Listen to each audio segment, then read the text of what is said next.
পাড়া বেড়ানো শেষ করিয়া রাসমণি অপরাহ্ন বেলায় ঘরে ফিরিতেছিলেন। সঙ্গে ১০-১২ বৎসরের নাতনিটি আগে আগে চলিয়াছিল।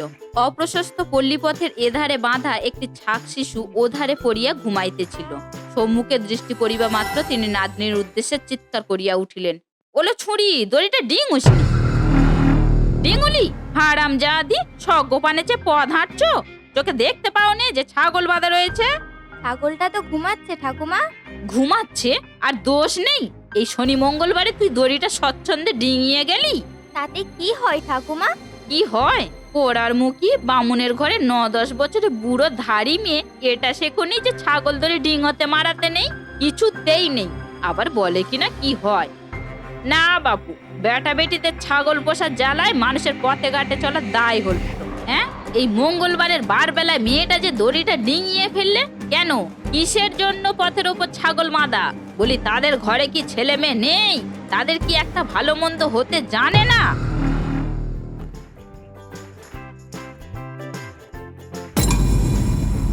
তুই কেলা মরণ আর কি, একেবারে গা ঘেঁষে চলেছিস যে, চোখে এখানে দেখতে পাস নে?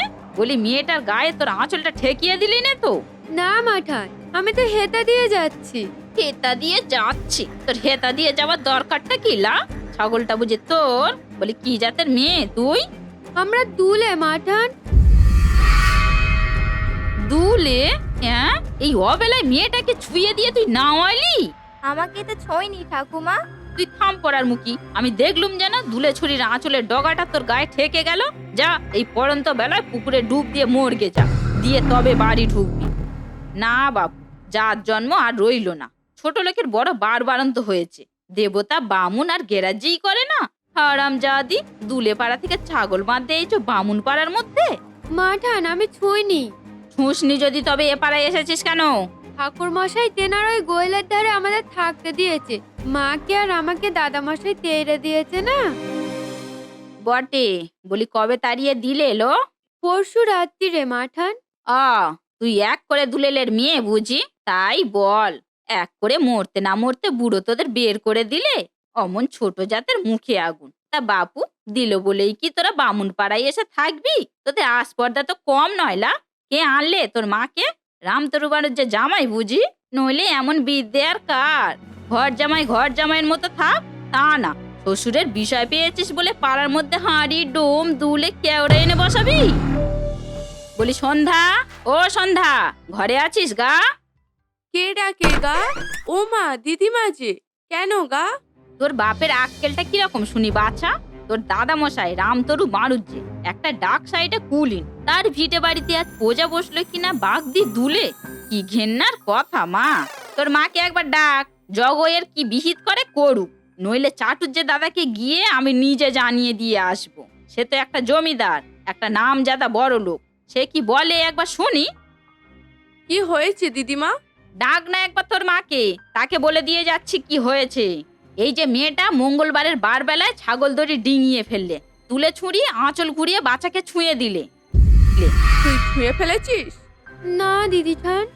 না সন্ধ্যা দিদি, ও আমাকে ছোঁয়নি। ওই হোতা দিয়েই। ফের নেই করছিস হারামজাদি, চল আগে বাড়ি চল, ছুঁয়েছি কিনা সেখানে গিয়ে দেখাচ্ছি। জোর করে নাওয়ালে ও আর কি করবে দিদিমা? জোর করি আর না করি সে আমি বুঝবো, কিন্তু তোর বাপের ব্যবহারটা কিরকম? কোন ভদ্রলোকটা ভিটে বাড়িতে ছোট জাত ঢোকায় শুনি? লোকে কথাই বলে দুলে, সেই দুলে এনে বামুন পাড়ায় ঢুকিয়েছে। বলি ঘর জামাইয়ের মতো থাকলেই তো ভালো হয়।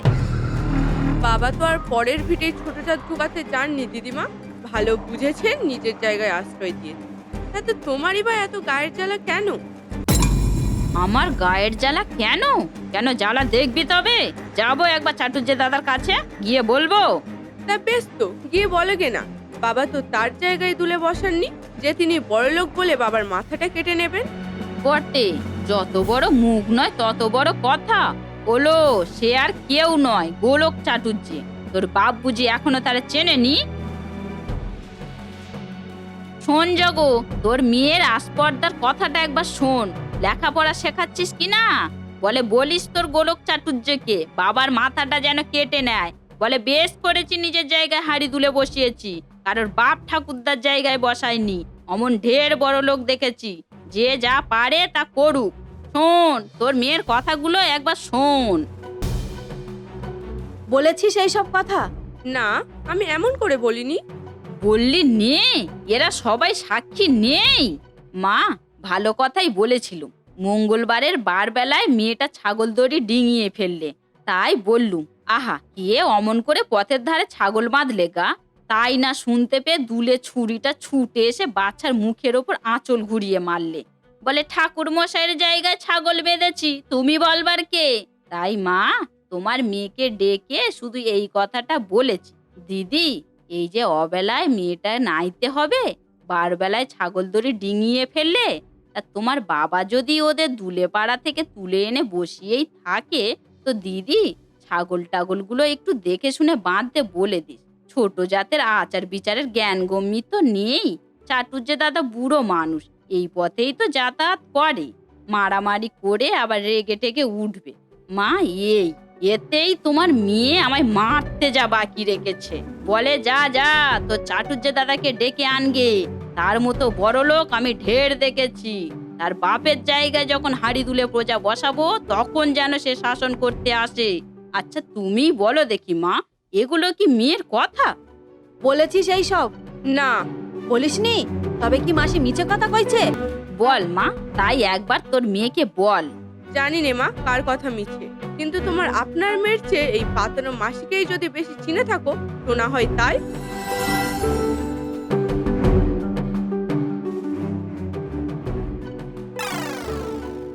দেখলি তো জগো তোর মেয়ের তেজ, শুনলি তো কথা।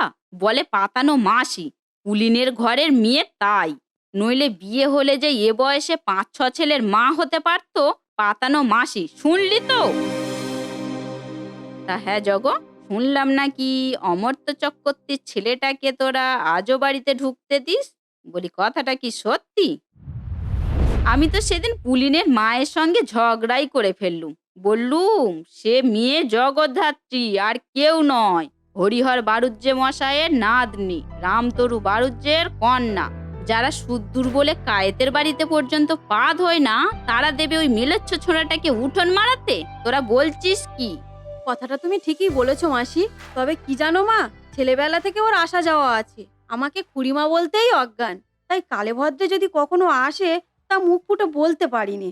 অরুণ, তুমি আর আমার বাড়ির মধ্যে ঢুকো না, মা বাপ নেই, বাচ্চাকে দেখলেই কেমন যেন মায়া হয়। অমন মায়ার মুখে আগুন, ওই এক মেয়ে ছোঁড়াটাকে কি তোরা সোজা বজ্জাত ঠাউরাস? অমন নচ্ছার গায়ের মধ্যে আর দুটি নেই, তোকে বলে দিলুম। চাটুজ্জে দাদা একটা জমিদার মানুষ, তিনি নিজে স্বয়ং ছোঁড়াটাকে ডেকে পাঠিয়ে বলেছিলেন, অরুণ জলপানি লোভ দরিয়ায় ভাসিয়ে দিয়ে ঘরের ছেলে ঘরে ফিরে বসগে যাও, বিলেতে যেও না। কিন্তু কথাটা কি ছোঁড়া শুনলে? অত বড় একটা মানি লোকের মান রাখলে?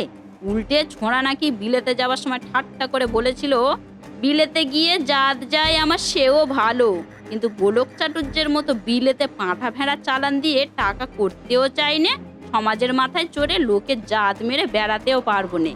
উফ, আমি যদি সেখানে থাকতুম জগো, ঝেঁটিয়ে ছোঁড়ার মুখ সোজা করে দিতাম। যে গোলক চাটুর্যে ভাতকে গোবর দিয়ে মুখ ধোয় তাকে কিনা। কিন্তু অরুণ তো কখনো কারো নিন্দে করে না মাসি। তবে বুঝি আমি মিছে কথা কইছি? চাটুর্যে দাদা বুঝি তবে? না না, তিনি বলবেন কেন? তবে লোকে নাকি অনেক কথা বানিয়ে বলে। তোর ওই এক কথা জগো, লোকের তো আর খেয়ে দে কাজ নেই, তাই গেছে বানিয়ে বলতে। আচ্ছা তাই বা বিলেতে গিয়ে কোন দিগ্গজ হয়ে এলি? শিখে এলি তো সেই চাষার বিদ্যে। শুনে হেসে বাঁচিনে। চক্রবর্তী হো আর যাই হোক, বামুনের ছেলে তো বটে, দেশে কি চাষি ছিল না? এখন তুই কি যাবি হাল গরু নিয়ে মাঠে নাঙল দিতে?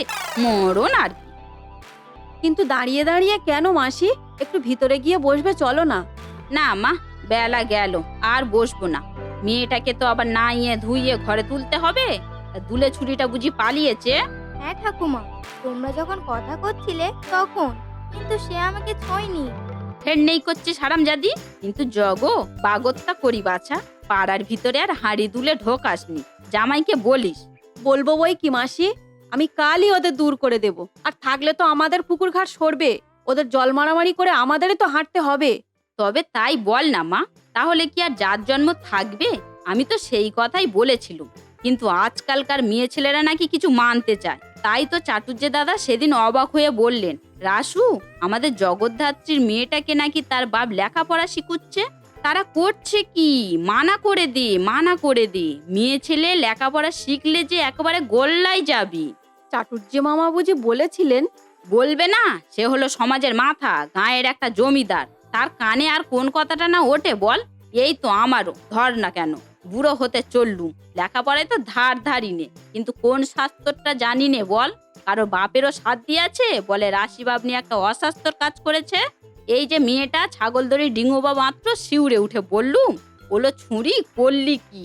আজ যে মঙ্গলবারের বার বেলায় কই কোন পণ্ডিত বলে যাক দেখি না, এতে দোষ নেই। তা হবার জোর নেই মা, তা হবার জোর নেই। আমার বাপ মায়ের কাছে শিক্ষে পেয়েছিলুম, কিন্তু ডাক দিকি তোমার লিখিয়ে পড়িয়ে মেয়েকে কেমন বলতে পারে। একটু বসলে হতো না মাসি? না মা, বেলা গেছে, আর একদিন আসবো। নেখে দি, বাড়ি চল। তা হ্যাঁ জগ, অমন পাত্রটি হাতছাড়া করলি কেন বল দিকি? না, হাতছাড়া ঠিক নয়, তবে কি না ঘর বাড়ি কিচ্ছু নেই, বয়স হয়েছে। তোমার জামাইয়ের যে মদ নেই বাছা। শোনো কথা একবার, বলি তার ঘর নেই, তোর তো আছে। তোর আর ছেলেও নেই, মেয়েও নেই, যে তার জন্য ভাবনা। এক মেয়ে, সেই মেয়ে জামাই নিয়ে ঘর করতিস, সে কি অমন্দ হতো বাছা?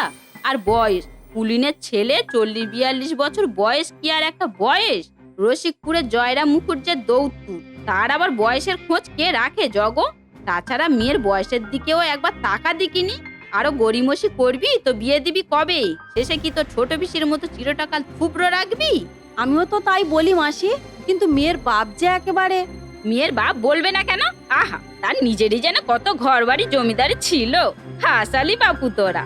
তাছাড়া ওই অরুণদের বৈঠকে দিনরাত বসা দাঁড়ানো, গান বাজনা করা, শুনি হুঁকো পর্যন্ত নাকি চলে যাচ্ছে। তা ও কথা সে বলবে না তো চাটুর্যে দাদা বলবে? হদ্দ করলি জগ।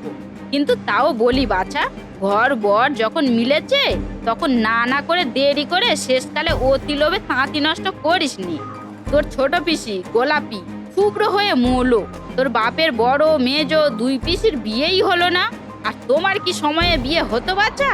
যদি না তোর বাপ মা কাশিতে গিয়ে পড়তো। বেয়ান কাশি বাসিনি, কামড় কোমর নেই, জামাই স্কুলে পড়ছে, ঘর বর যাই মিলে গেল, অমনি ধাঁ করে তোমাদের 2 হাত এক করে দিয়ে মেয়ে জামাই নিয়ে দেশের লোক দেশে ফিরে এলো। ভাঙচির ভয়ে বিয়ের আগে কাউকে খবরটুকু পর্যন্ত দিলে না। তা ভালোই করেছিল, নইলে বিয়ে হতোই কিনা তাই বা কে জানে। নেখে দি, চল। জয়রাম মুখুজ্জের নাতি, তার আবার ঘর বাড়ি, তার আবার বয়স, তার আবার কালো ধালো, কালে কালে কতই শুনবো। নে এগো বাছা, আর দেরি করিস নে। কাপড় চোপড় কাচতে, সন্ধ্যা দিয়ে আহ্নিকমালা সারতে আজ দেখছি 1 প্রহর রাত হয়ে যাবে। কিন্তু তাও বলি বাপু, খ্রিস্টানকে বাড়িতে ঢুকতে দেওয়া, মেয়ের সঙ্গে হাসি তামাশা করতে দেওয়া ভালো নয়। কথাটা ঢিঢি হয়ে গেলে মেয়ের পাত্র পাওয়া ভার হবে বাচ্চা। নে না খেদি, চল না, পরের কথা পেলে তুই যা নড়তে চাস না দেখি। ও মা খেদি, একটু দাঁড়া দি কি বাছা। ক্ষেত থেকে কাল 1 ঝুড়ি মুক্তকেশী বেগুন আর একটা কচি নাও এসেছিল। তার গোটা কতক আর নাওয়ের 1 ফালি সঙ্গে নিয়ে যা দেখি মা, আমি চট করে এনে দিই। ও মা, এই বেগুন বুঝি এরই মধ্যে উঠলো? ওলো খেদি, মুখ পড়া মেয়ে, ফুটোর মতো দাঁড়িয়ে রইলি, সঙ্গে সঙ্গে যা না। ফুটে আসিস খেদি, আমি ততক্ষণ একটু এগোই।